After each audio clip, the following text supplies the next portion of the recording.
धालिगावनि जोबो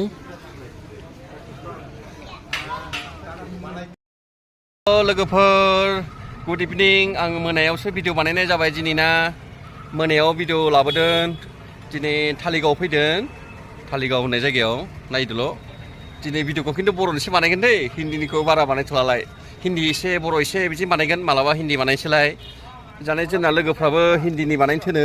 गोजान गोजाननि लोगोफोर दंथ' गोदो खामानि मावना फैनाय गवानि मुम्बाइनि बेंगालरनि केरेलानि तामिलनाडुनि बिदि लोगोफ्रा हिन्दीनि लाबोयोबा नायनो लुबैयो होनदों बेखायनो आं हिन्दीनि बानायनाय जादोंमोन ससे एबार बर'नि बानायसैलाय नोंसिनि धालिगाव जायगाखौ देखायगोन आं धालिगाव जायगाया बेनो नै पार्किं बे कार पार्किं होनना बुङो बे जायगाखौ दे फारि फारि नायलायबाय थादोलै लोगोफोर आंनि भिडिअखौ मोजां मोनोबा अननानै साबस्क्राइब खालाम नायाबा नायासै साबस्क्राइब खालामनानै ओरैनो दोनदो आरो नोंसोरो दे मादै आदैमोन आदा बिनानावमोन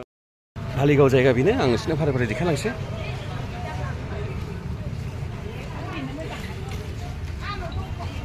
धालिगाव आं बाजाराव हाबगोन बाजारखौ देखायगोन दे धालिगाव बाजारखौ नुफेराखै जानांगौ सोरबाफोर धालिगाव फैबाय बायबा धालिगावनि स्टेट बेंकआ बेनो नै गोजौआव स्टेट बेंकआ एटिएम दङ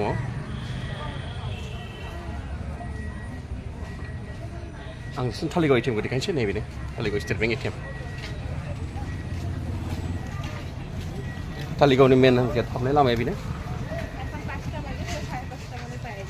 धालिगाव जेरै हाबो गेटआ मेना लामाखौ आं नोंसोरनो फारि फारि लिंनोसै बाजारखौ दे नायलांबाय थादो लोगोफोर फारि फारि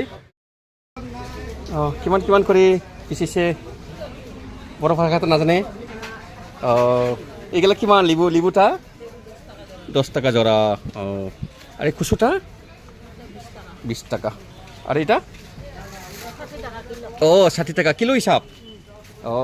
যেটা ধালিগাঁৱত অলপ দাম আছে আৰু না বস্তুবিলাক টমেটো কিমান কেজি 80 টাকা বা তেতিয়া অলপ বেছি হৈছে তে হ'ব দে দাম বাঢ়িছে সেইকাৰণে অলপ বেছি লৈছে আৰু দে হ'ব धालिगाव टाउना बेनो नोंसिनो फारि फारि देखायलांसै आं नै धालिगाव माबा फार्मेसि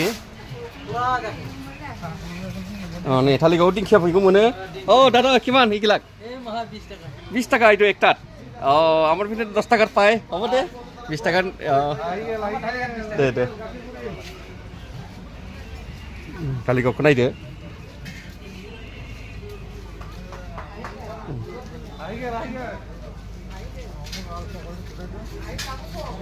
धालिगाव बेनो धालिगाव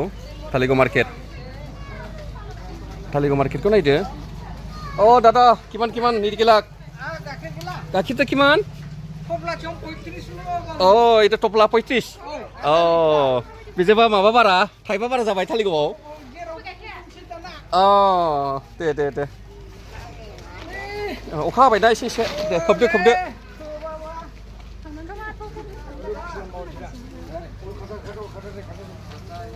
धालिगाव बाजारा बेनो धालिगाव बाजारखौ नोंसोर नायबाय दा फारि फारि नायलांबायल' थादो आं नोंसोर दिन्थिलांसै बाजारफोरखौ बाजारा गिदिरानो कारेन्ट थांदोंमोन दासो फैदों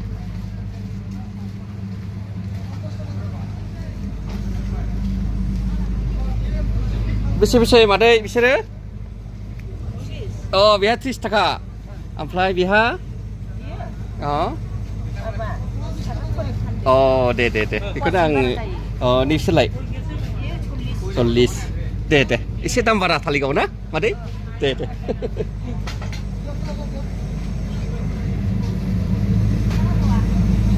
नै धालिगावनि माबाखौ नायनोबा एगला किमान दादा 30 টাকা এটা অলপ দাম আছে না दे धालिगावनि बेनो माबाफ्रा बुस्थु फानग्राफ्रा नायलांदो लोगोफोर फारि फारि धालिगाव गोथां मैगं मोनो नै धालिगाव मोजां मैगं मोनथारो सोरबा बायनो गोसोबा फैनो हागोन धालिगावआव नोंथांमोन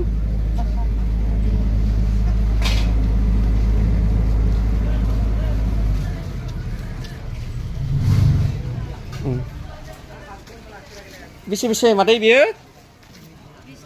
20 টাকা मुगा दुन्दिया 20 টাকা ना मादै दे एसे दाम बाहाय 10 টাকাनि मोनो जोंसिं दे फायखारि बायसना लाबोनोसै ना दे धालिगावखौ नायदो लोगोफोर बेनो जायगाफ्रा ও দাদা আন্ডা গিলা কিমান কিমান বিষয় আছে আন্ডা গিলা কিমান 60 টাকা একটা 60 টাকা এই লোকের 60 টাকা নে বিয়ে मोनसेयाव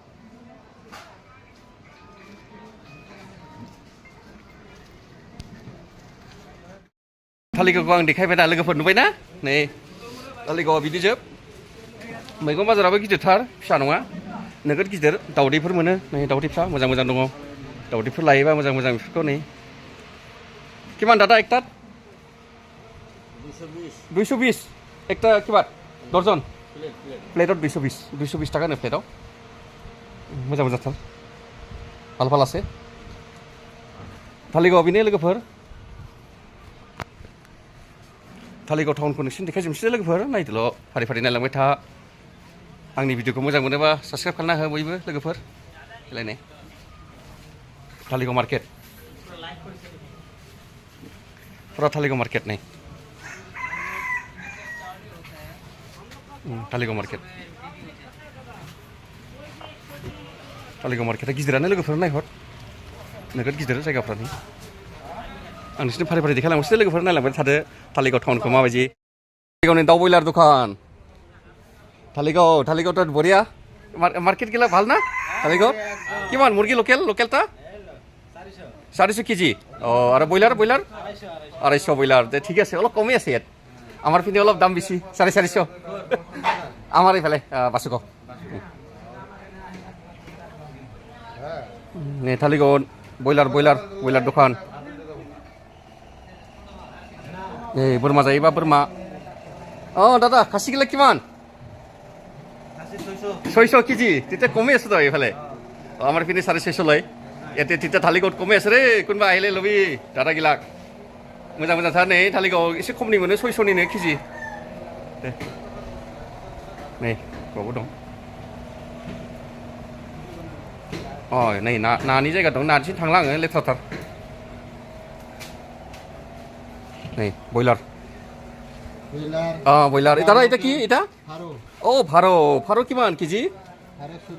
1400 नै 1400 नो माबायाव কেজি নাকি কেজি 1400 ইমান দাম ও কেজি হিসাব বাপরে এখানে 7 টাকা কেনাকে ও ঠিকই দं 1400 কেজি दे गोदाग्रा बिनो नायनाय थालिगावनि ना मार्केट थालिगावनि बे ना बाजारफ्रा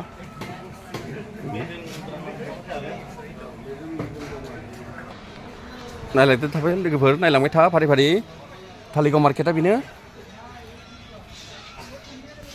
थालिगाव मार्केट नै मोजांथार जायगाफ्रा अ दादा किमान एगिला आपेल किमान केजि 60 টাকা ও ইমান কম 60 টাকা মাত্র ও थालिगाव बहुत কম রে দাদা গিলা আইবি কিনিবি थालिगाव কমটার নেই আপেলা 60 টাকা লনো সেরसेयाव আঙ্গুর 60 টাকা আঙ্গুর 60 টাকা দে বিরাট কম রে এটা ভাল लोगोफोर सोरबाफोर जानो गोसोबा फैनो हागोन